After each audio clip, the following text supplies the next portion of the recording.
Muito bem, gente. Vamos lá. Mais uma questão aí para a gente discutir. Aula 55, uma questão da Unicamp agora. Você tem uma imagem aqui, né? Tirada da internet, com o seguinte dizer, ó, há duas maneiras de abrir a cabeça de uma pessoa. Ler um bom livro ou usar um machado. Recomendo o de Assis, né? Jogando com o duplo sentido da palavra machado, Machado de Assis. E o segundo texto, ó, acho que só devemos ler a espécie de livros que nos ferem e trespassam. Um livro tem que ser como um machado para quebrar o mar de gelo do bom senso e do senso comum. Né? Quebrar esse mar de gelo caracterizado pelo bom senso e pelo senso comum. Aí você tem assim, ó, assinale o excerto que confirma os dois textos anteriores. Aqui mostra de onde foram retirados, né, e adaptados esses trechos. E os trechos são os seguintes. Ó. Tem dois que eu consigo descartar com facilidade. Tá pedindo para você assinalar o excerto que confirma os dois textos. O primeiro diz assim, ó, a leitura é fundamentalmente processo político. Aqueles que formam leitores, professores, bibliotecários, desempenham um papel político. Gente, isso não está em nenhum dos dois textos. Esse aspecto político, fundamentalmente, não está em nenhum dos dois textos. Então, se não está nos textos, é fácil descartar. Assim como a letra B. Ó.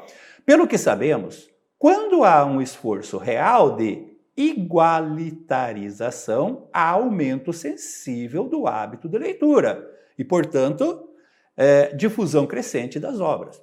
Isso pode até ser uma verdade, mas isso não está no texto, não é essa a ideia comum aos dois textos. Porque quando ele fala assim, ó, o excerto que confirma os dois textos, tem que ser a ideia comum nos dois textos.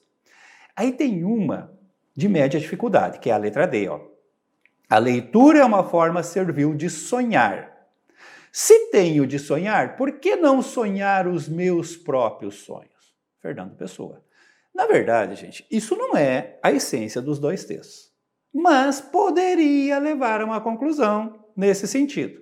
Ambos estão falando só sobre a necessidade de leitura, de fazer leituras. E leituras que sejam para abrir a cabeça das pessoas. E abrir a cabeça, né, pressupõe retirar ideias próprias, originais, né? Claro, tem a ideia do crescimento, da evolução e tal, mas o aluno poderia ser levado a essa ideia, né, de resgatar a sua coisa mais subjetiva, os seus próprios sonhos. Então, a leitura é uma forma servil de sonhar, se tenho que sonhar, por que não sonhar meus próprios sonhos? Poderia induzir ao erro aí.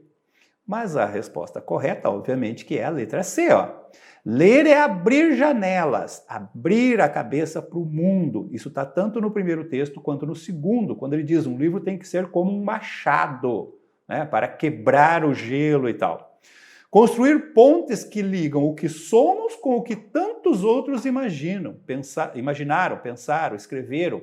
Ler é fazer-nos expandidos, expandir-se para o mundo. Abrir, quebrar o gelo, abrir a cabeça e expandir-se para o mundo. Essa, obviamente, é a que confirma os dois trechos anteriores. Beleza? Questão que também exigia apenas um pouco de leitura atenta, principalmente no enunciado, né? Para se chegar na resposta. Espero que você tenha acertado e aguardo você na próxima aula. Um abraço!